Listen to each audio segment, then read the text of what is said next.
Way too many things happening here, folks. Yeah. Let me add one more to the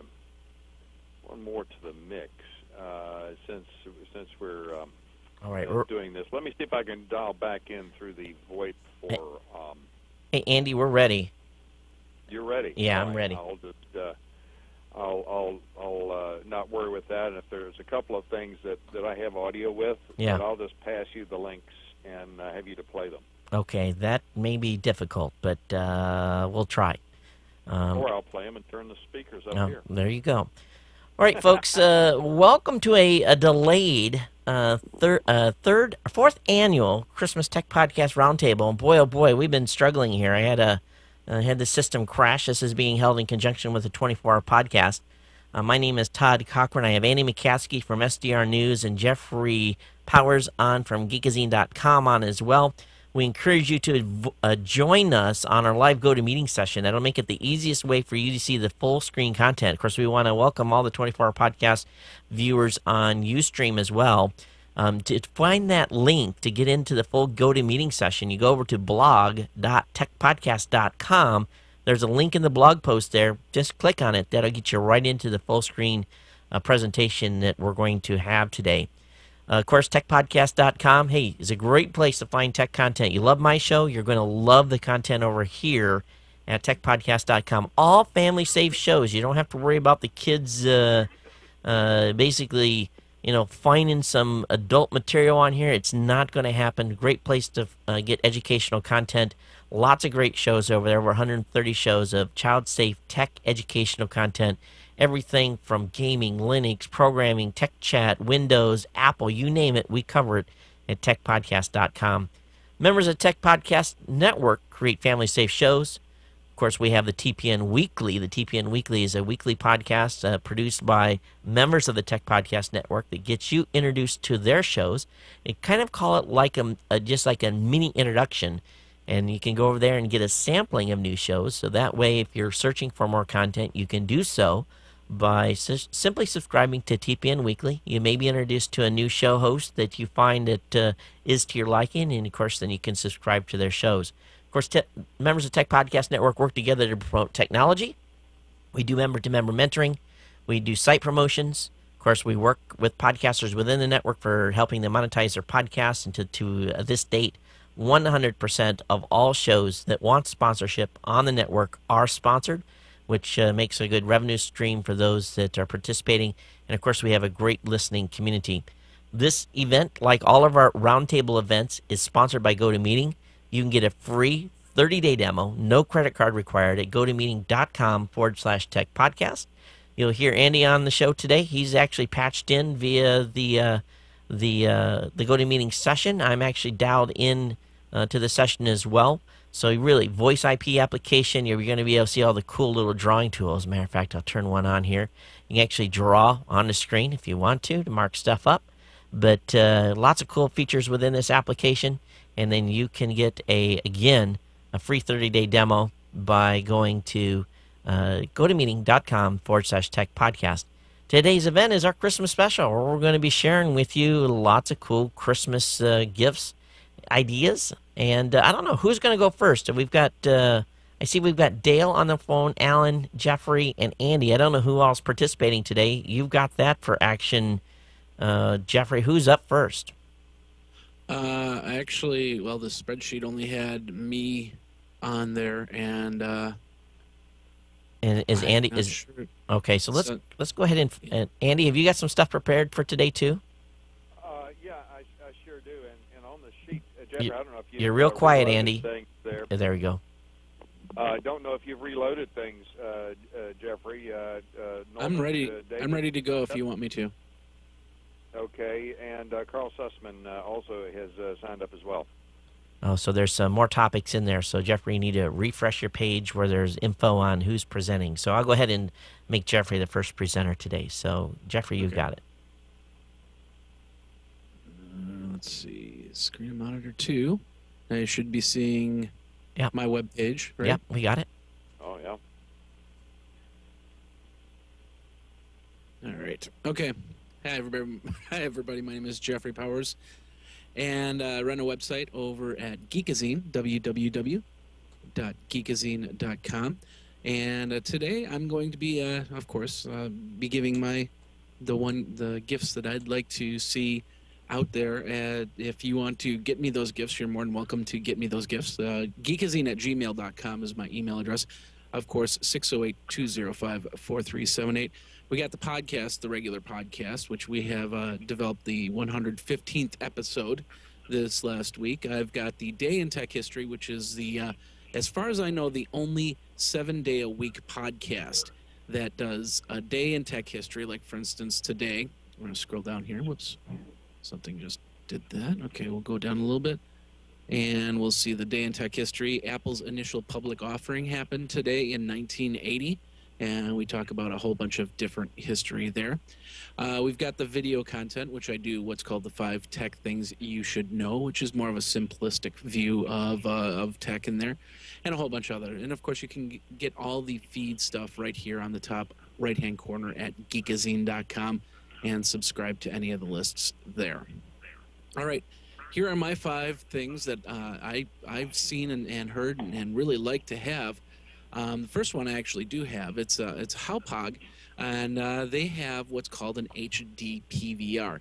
Now this is kind of like a DVR, except it's something where you can actually take the PVR, hook it up to a PC via USB. You can hook it up to a cable box. You can hook it up to your game system, like a PS3 or an Xbox 360 or something like that, and be able to push whatever you want to. So if you're looking to back up maybe your old home videos, something like this would happen. If maybe you have something where you just want to make multiple screens on it and push it from one area in the house to another area of the house, the HD PVR is the thing that you might want to take a look at and see if you want to purchase something like this.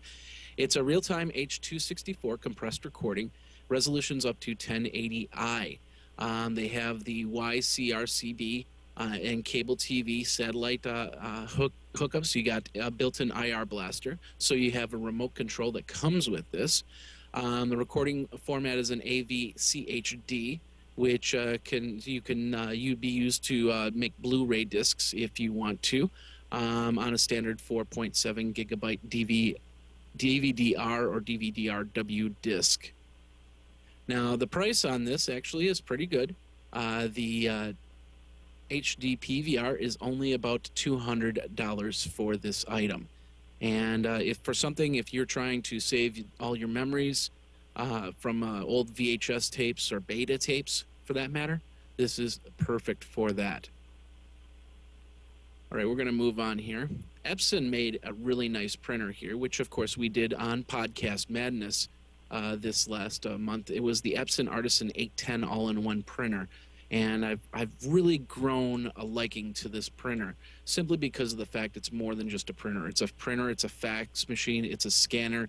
You can hook up your memory sticks to it. You can do all the functions without having the wires. It is wireless. You can hook it up to a network through an Ethernet line, but it is also a fax machine, which if you do have a regular landline, you can plug that landline right into the fax printer and be able to fax your stuff. And you can do that from a computer too, so you don't even need to touch the printer. You can go to your computer, you set up the software, you then say, I want to fax something to, let's say, Todd. You'll then put in the numbers and all that, and you'll scan the item in, and then you'll be able to fax it over there without a problem. Price point on this is about $180 to $200. Amazon, prices are a lot less over on Amazon if you really want to check that out. Next one, I know, Todd, you were talking about your chair earlier on today. Well, I think this might be the brand of chair you have, but this is a brand of chair for podcasters. Chairs are sometimes very important, and I know that my chair has got the pops and squeaks to it, and after about 5-6 years, it's time for a new chair. So I was looking at new chairs in the last month, and I found this one. It's called the Bart Ergo X chair. And they don't have a regular website. I only found shopping websites for it. Basically what it is, it's an ergonomic chair. And as you can see, you got the mesh back for easy comfort, so you can sit down and you can stay cool or warm for that matter for hours at an end. It's got the lumbar support. It's got the headrest, so you can rest your head, of course. You got the arms, which normally I take off the arms off of any chair that I get myself. It's fully adjustable, height-wise, back-wise. There's different versions of the chair too. You can they have low-end task chairs all the way up to high-end executive chairs. But this Ergo X chair is priced at about $324 and a really good buy for somebody who's sitting down a lot. You want to have a good chair underneath their butt. So next one here. I just did a review for the Jabra Stone, and I really didn't give it a favorable review simply because of its functionality, its ability only to hit into the right ear. But I got to tell you, the Jabra makes actually some pretty good stuff. And this is one of them right here. It's the Jabra wireless headset. It's what's called the Jabra Halo. And of course, it's wireless. It works off of Bluetooth. You can use it for your iPhone. You can get a Bluetooth hookup for computer, and you can hook it up there. I believe you can hook up more than one device at a time with the Halo, and have absolutely no wires. This is perfect if you're podcasting, because I've got a regular set of headphones with me right now, and I've got this cable just kind of sitting to the left of me that always gets in the way, and every now and then I run my chair over the cable and so on and so forth. Well, something like this will actually give me the power to move around without having to take off the headset every single time, or to run over a cable for that matter. And once you get into really expensive headsets, and then next thing you know, you're ruining cables simply because you're running over them with your chair, or old chair for that matter. So anyway, the Jabra Halo is about $130.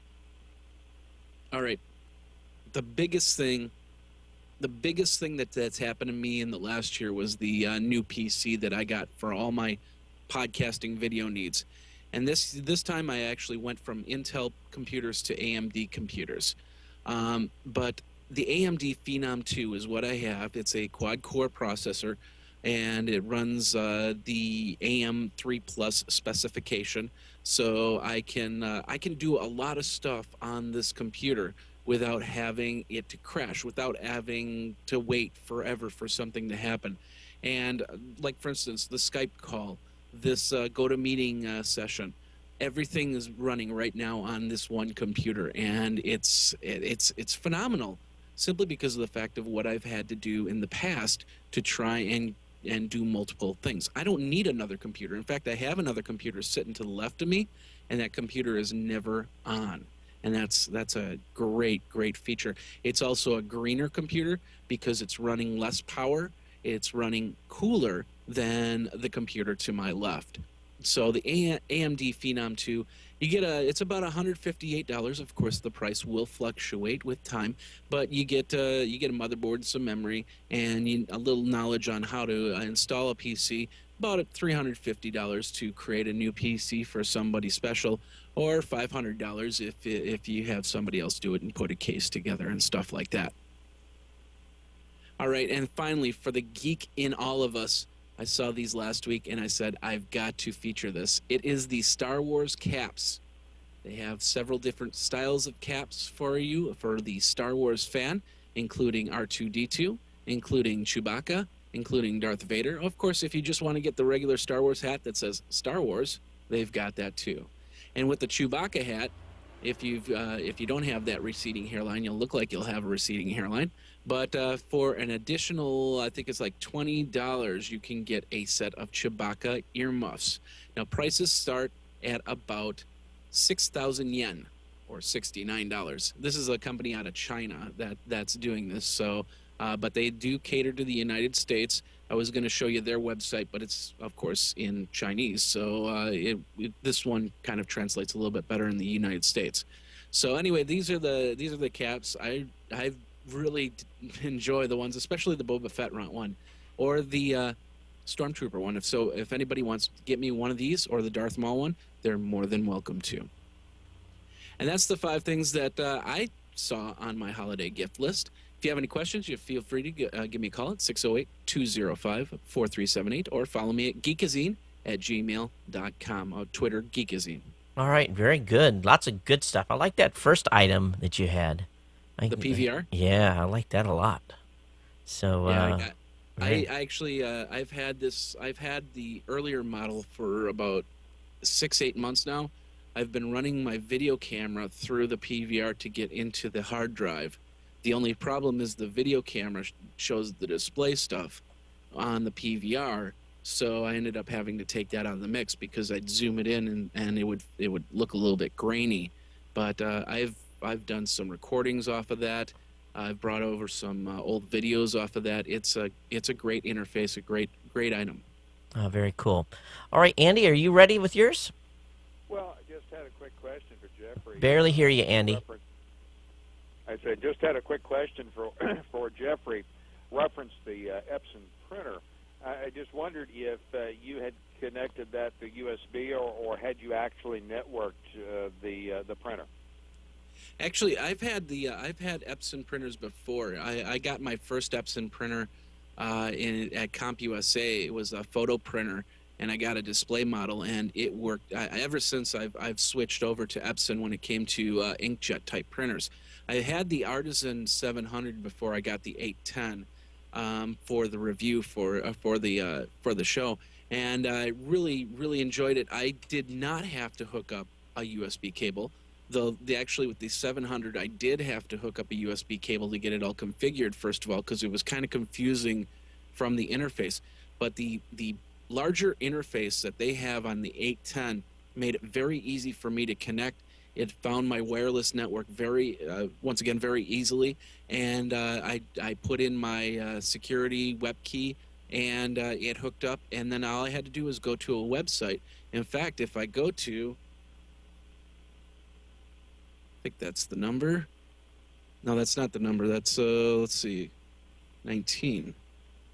There we go. We're on the Artisan 810 main menu, which can tell me my print settings, my maintenance, my network settings.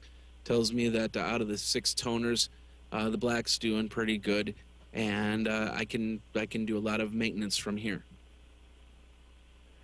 Well, the reason I ask is that I have just recently networked an Oki 3400N into the system here, and I don't know what took me so long to do that, because it has similar capabilities where you can determine the condition of supplies that you have, and it's just very, very convenient.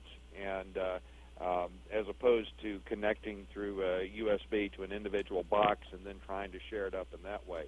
One caution that I did have, though, in the installation was it has to be connected, the LAN connection has to be run directly back to the Airport Extreme router.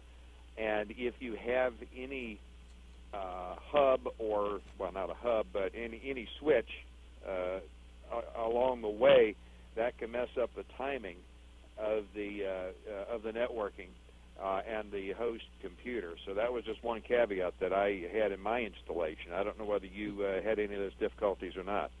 Not at all. It just it hooked up. The interface was clear and easy to read. So I just pushed a bunch of buttons. In fact, I do have a video up on tvazine.com, which is the unboxing of the 810, where it shows how easy it is to actually hook up all the items. I did have to use my laptop back and forth, but other than that, there was no wires involved, except for the power cable. Todd, are you on a networked printer, or do you still have it connected directly to the system? Might be sipping on some iced tea off to the side there. We'll find out here shortly. Okay, so are you guys ready to move on? We're ready to move on. All right, so Andy, I'll make you presenter next. Here we go. Okay. All right, let me come along here to the side. And if you need to send me a link, you can send it via chat. Okay, I'll go ahead and do that if we need to. What about the sizing? Do we have a good sizing on the screen here? Yeah, you look good. Okay. Well, I'm Andy McCaskey from SDR News, And Todd, first of all, I wanted to thank you for inviting me to participate in the 24-hour podcast, and I've tried to go ahead and put that up as an embed here as well, along with the chat and other activities that we have here. Let me go and look at some things under the Christmas tree, or some items that I think would be really good Christmas gifts, and I suspect we'll be seeing a number of these at CES. One I think is going to be a very interesting category is this whole idea of home energy monitoring. And it looks like there are going to be a number of companies in this space, some of which we recognize, others that we might not recognize. The idea is that there's some sort of sensor that is attached to the main power distribution feed into a home that allows you to monitor more or less in real time the activities of your household, and to look at the energy drain that you have right at that moment, with the idea that awareness is well over half the battle. And we can expect, here's one from a company called Blue One, which offers a similar sort of capability, and I think that almost any of these would be welcome under any geek's Christmas tree. There are a wide variety of displays that are associated with these, but it seems that most of them have a similar sort of function, in that they will show the real-time use, that what's attributable to the heating and air conditioning, what is attributable to the lighting in the house, and depending on how many sensors have been distributed throughout the house.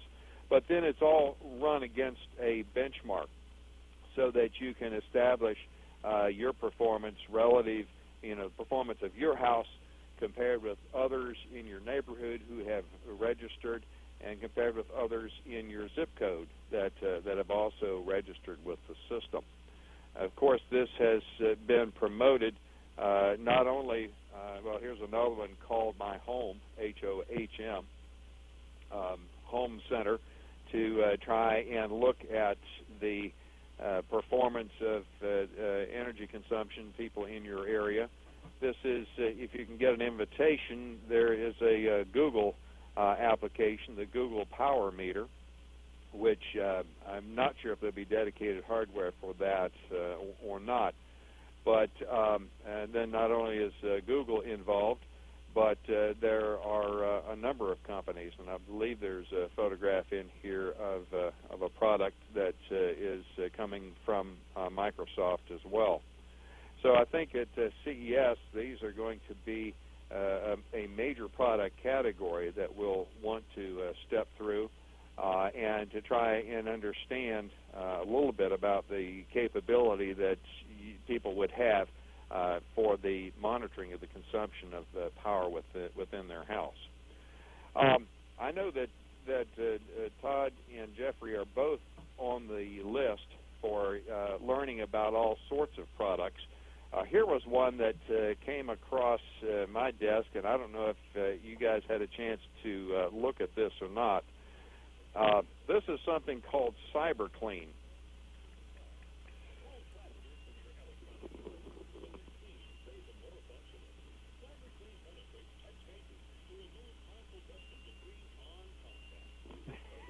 And I don't know if we... Very interesting. I don't know if this is truly a miracle, but I think it looks like it's going to be fun. And I didn't even know I had this problem until I saw this video, or became aware of it.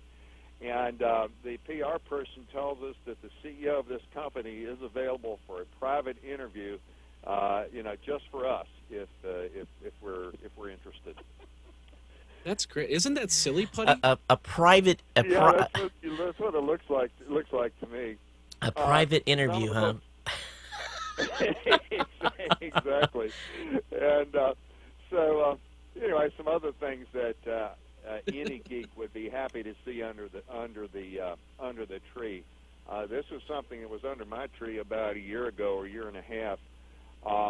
A device called the Cradle Point.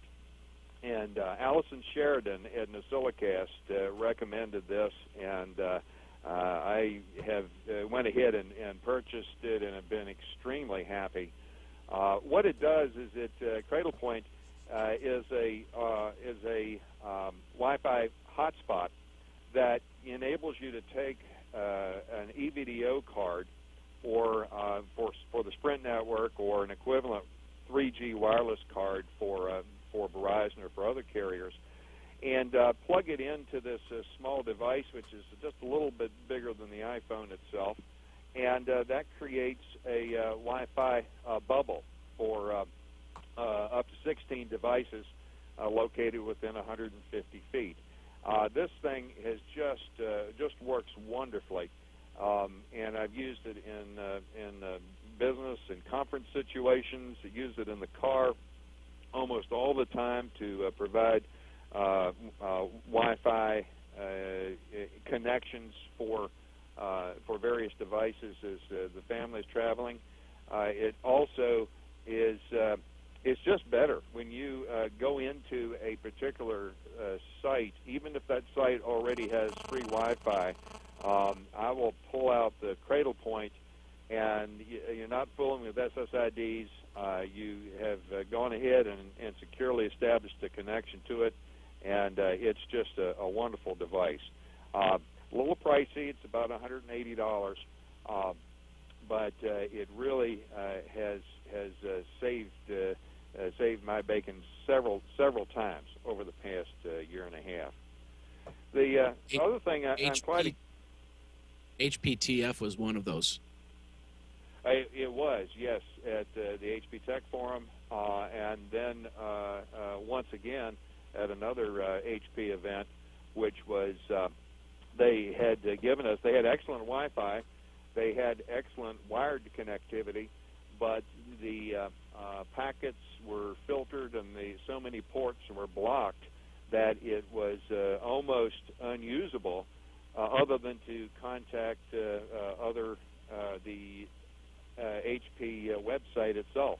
And so if you are in a situation where you need to have connectivity, this sort of device I think is just excellent. The next device that should be under your tree for people who are in certain areas is the modem from Clear, otherwise known as Clearwire, otherwise known as WiMAX. If you're in a WiMAX service area, one of the things that is a special that's being run right now by Clear is this Clear USB modem, which is WiMAX-only modem, but that service is set up for $30 a month. And if you go ahead and lease this modem for $5 a month, it requires a 2-year commitment. But if you purchase it for $50, you then go on a month-to-month plan for the Wi-Fi or for the WiMAX coverage. And this device plugged into the Cradle Point will really give you the flexibility when you are in cities that has WiMAX coverage. One of the things to notice is that they also have a device that's quite pricey, $225, that gives you 3G plus the WiMAX, but that ties you in to, well, you can lease that very inexpensively for $6 a month, where you don't have to plug modems in and out, or you can go ahead and purchase that. But I went ahead and signed up for their $30 a month program since we have coverage in the Chicagoland area, and most particularly since we will have coverage in Las Vegas for CES. So we'll see how all that works out. Then another device, and I'm not sure if you're able to hear the entire video here if I go full screen. So you might let me know here. This one is called. The title of this is called "Safe Spot." Yeah, we can't hear it, Andy.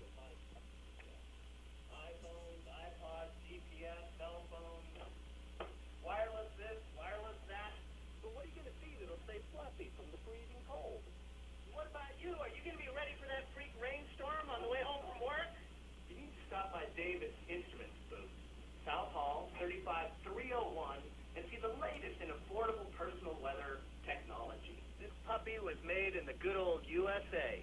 It can send weather data wirelessly up to 1,000 feet every 2.5 seconds to this really cool console.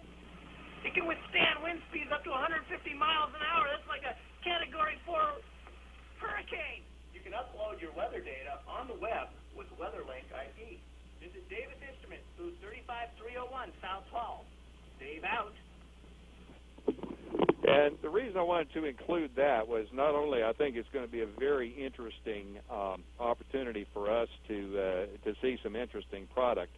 It was the fact that this particular manufacturer really gets new media, and the ability to get his message out, to have an entertaining message and kind of fun, I thought was a really novel way to attract the attention of media people who are coming to CES and having a chance to look at that. And I hope, did you get the full screen on the display, or did that mess up in some way? That went full screen. We could barely hear it, though, but it went full screen. Well, that's what I was afraid of. That's what I was afraid of. Well, this, and, so the Davis thing would be wonderful to find under the tree, but in the best Neiman Marcus tradition, this is what I would really like to see under my tree here. And I'll go ahead and bring this up to full screen. What is that? Oh, my goodness, no.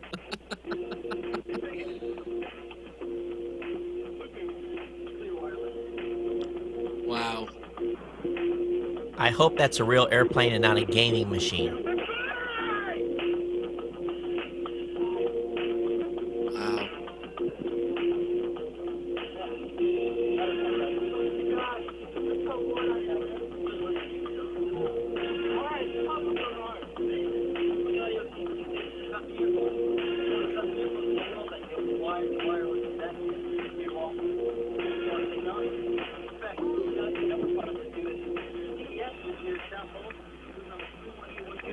Whoa.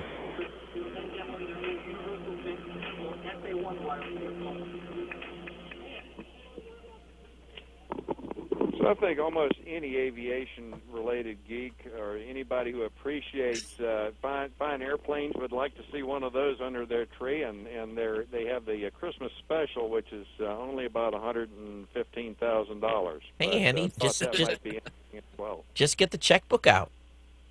Wow. Exactly.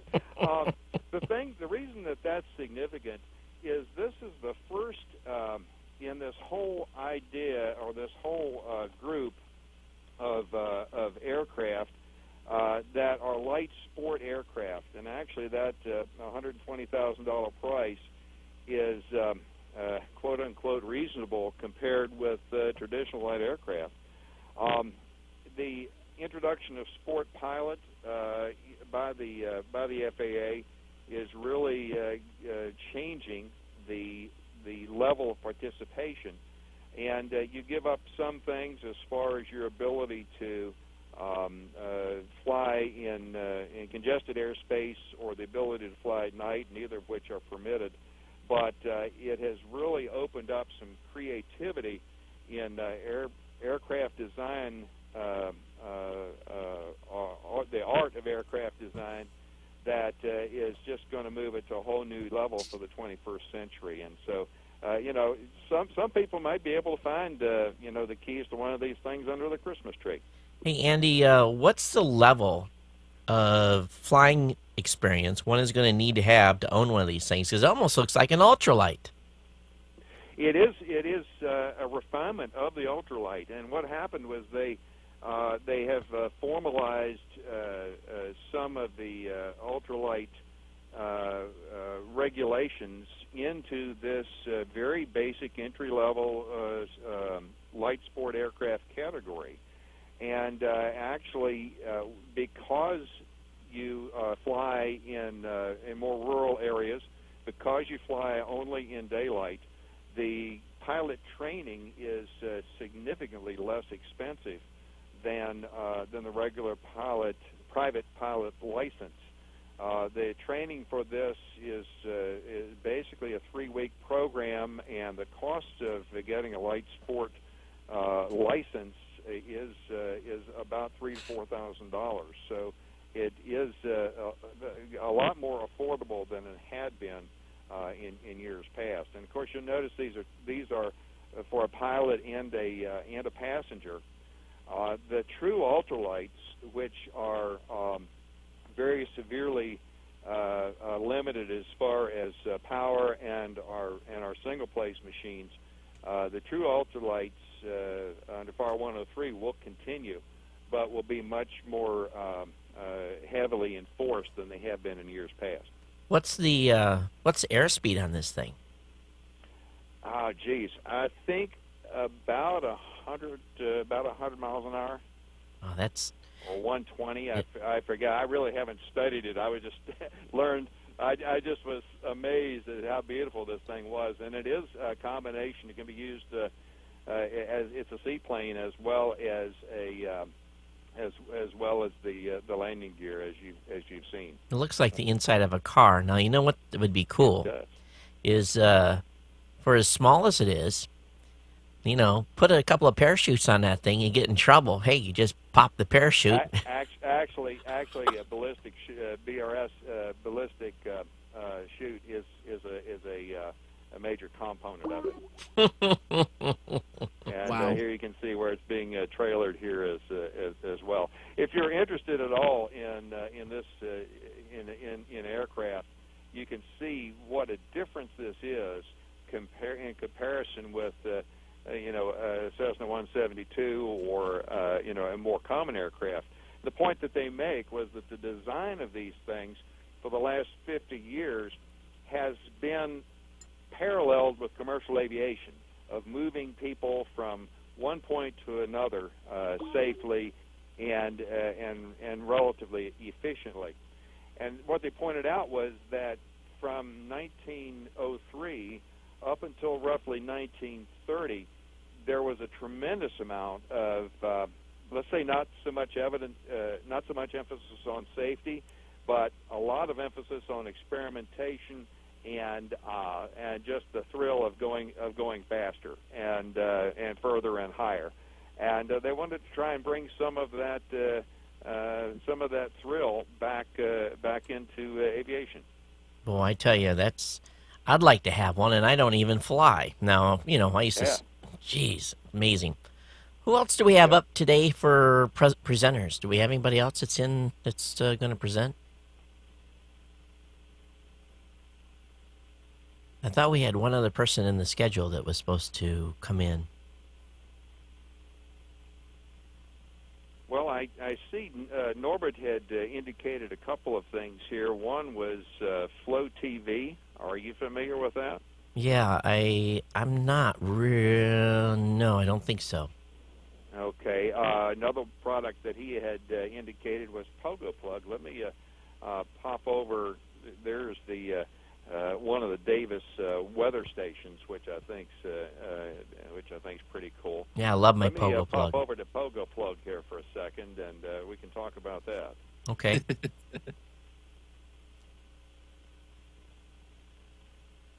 You're a Pogo Plug user, aren't you, Todd? Oh, yeah, absolutely. Oh, something's happening. What was that? I heard something come up there. I think that was Jeffrey. I was checking out this Flow TV. What it is a ability to do TV on the go, pushing it to your phone, pushing it to your car, pushing it to it's kind of like the AT&T Cruisecast that we saw last year at CES without the satellite connection on top of a vehicle. And it looks like they've got a lot of very standard TV stations, including Fox and MSNBC, Comedy Central, ABC, and they just have a personal television for you to move around and look for the car, for your phone, or for anything. Yeah, I really probably should have a little bit dangerous typing in URLs here live. Oh yeah, where they're going. But okay, so Flow TV. So this is mounted inside your car, then, huh? Well, I'll flip over. No. Actually, it can be mounted in your car, but it can also be on your phone. It can be on your if you have like a device like a Chumby or something like that, you can put it on there. Or so I suppose any internet tablet that's going to be coming out soon, if you get one of those. Mm-hmm. Mm-hmm. So this is like Hulu, but intended for maybe more focused on mobile devices, then, huh? Oh, this more looks like structured TV to whatever devices, whereas Hulu is not that structured. So there is a TV schedule that follows. So it must do the on-air TV schedule, like ABC West and CNBC and so on and so forth. Right. So it looks like maybe that there's some positioning by the content creators to provide, let's see, interactive flow coverage in the area. Let's take a look and see what areas of the country it covers. Oh, you need to put in your zip code here and see, or what to see if you have. So if we started in Chicago. I think we could do that at another time, right? Okay. All right. I'm working here behind the scenes, guys. Why don't you guys go ahead and talk a little bit about the sponsor, Andy? You want to do that? I will, because I have been a very enthusiastic user of GoToMeeting. You're fading out, Andy, again. I'm just saying that I've been a very enthusiastic user of GoToMeeting for several years. And it's like Victor Cayenne. I loved it so much I bought the company. I love GoToMeeting so much that I pay for a license every month. Right. Because I have found it to be that useful in a number of different ways. I use it to talk with customers. I use it to talk with vendors. I use it to keep in touch with friends in different parts of the world. Sometimes I would use Skype video for that, but oftentimes if I want to show somebody something that I'm working on, or for working on a project together, GoToMeeting is just ideal. It's particularly useful with vendors or with people who have never used any sort of online web conferencing, because it just works. It's very it's stable, and it's very easy to just give someone that URL. Now, it didn't used to be that way. They used to have to emphasize to people that it was a secure connection, that you had to tell them to type in HTTPS. And a lot of times people who are not internet savvy, that's very confusing to them. But now they have a URL, which is very simple. It's joingotomeeting.com. And you just tell a person to go to joingotomeeting.com and then type in the meeting ID, and they're connected within a few seconds. And so I think that's one reason that I use it. The other reason is that the audio bridge is quite handy, and oftentimes, even if it's just a phone conference that I'm having with people, I will go ahead and create a GoToMeeting session and then give them that phone number as the phone bridge. So it works as a phone bridge. That's fine. So I save money there. But if you need to have a connection to show them something, you can show it to them directly. And so that's my little testimonial on GoToMeeting. Appreciate that, Andy.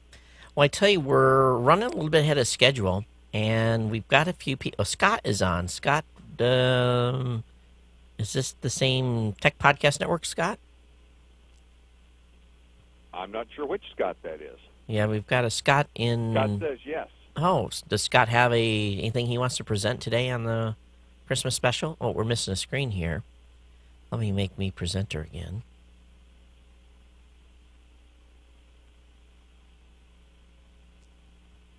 Because we went dark with the screen here. Oh, sorry, I should have given you some warning. Yeah, it's okay. So I'll bring this back up. And there we go. I don't see anything else from Scott in chat. Okay. Cool. Well, I'm going to open up Robert and Scott and everyone else. I've got the GoToMeeting session lines open. Do you guys have any comments on today's special, or do you have any questions on any of the stuff those guys presented? I can't wait to try that silly putty stuff. Yeah, we're getting feedback. I think that's coming from Robert's GoToMeeting session. I'm going to look down here in chat and see if anybody in the chat room has anything. I'm not seeing anything in the chat room either. I see we got some folks on from Belgium. Yeah, I think someone saw that earlier. That timed into the. Get a little bit late on for the Europeans here. Yeah. Well, I guess what we'll do then is, guys, we'll just bring the Christmas special to a close, and thanks for bringing your items. I really didn't have anything ready for today. I've been pretty obsessed with everything else going on. And I want to make a reminder for everyone that's watching today. We do this every month. We have a variety of different topics and that we bring forth. We have guest commentary as well. We have guests on from different vendors. If you see a product or a service that you would like to have detailed information on, or you'd maybe like to hear information from the technical side of a company as when it comes to a product or service, definitely let us know, because we'll reach out to those companies. We'll try to get them on. Otherwise, Andy and I and Jeffrey and the rest of the Tech Podcast team, we just kind of we find the people we think are cool and bring them on the show. And we announce that over at the blog at blog.techpodcast.com. We encourage you to get subscribed to that RSS feed. The following on the video is pretty huge. We have a number of people, obviously, that watch the live event, but the real, as I call the real money, is in our post-show editing and having the video made available for download and also to be streamed. I think last month's video did 35 or 40,000 views. So we've got lots of exciting stuff coming up here in January. You'll definitely want to pay attention to that. Matter of fact, we're going to talk about that next. We're going to talk about CES 2010 in the next topic. It is shaping up to be an event of all events for coverage by our team members and how many people we're going to have on the floor in Vegas. We're going to have lots of streaming commentary going on during the show. You'll definitely want to tune in to techpodcast.com. Of course, Andy's site at sdrnews.com. Jeffrey at Geekazine, GeekAzine.com. And, of course, my site over at Geek News Central will be bringing lots of hot and heavy content from CES. But you can send feedback on today's roundtable or Christmas special at feedback@techpodcast.com. And, of course, we want to thank you for attending this portion. Of course, don't go away. We're going to continue on with the 24-hour podcast now. And even if you want to be a presenter, we'll take you too. Video and links will be available, well, probably tomorrow. And please share the video. Again, visit techpodcast.com and sign up and subscribe to the RSS feed. Techpodcast.com. If it's tech, it's here. So, guys, thanks for participating. I definitely appreciate it. And will bring me back into the forefront here. And I'm going to go ahead and do a recycling on all of the recording software so that we get a good capture of this. And stop record. And I need to hit save. Give me 1 second. Are we staying on GoToMeeting for this?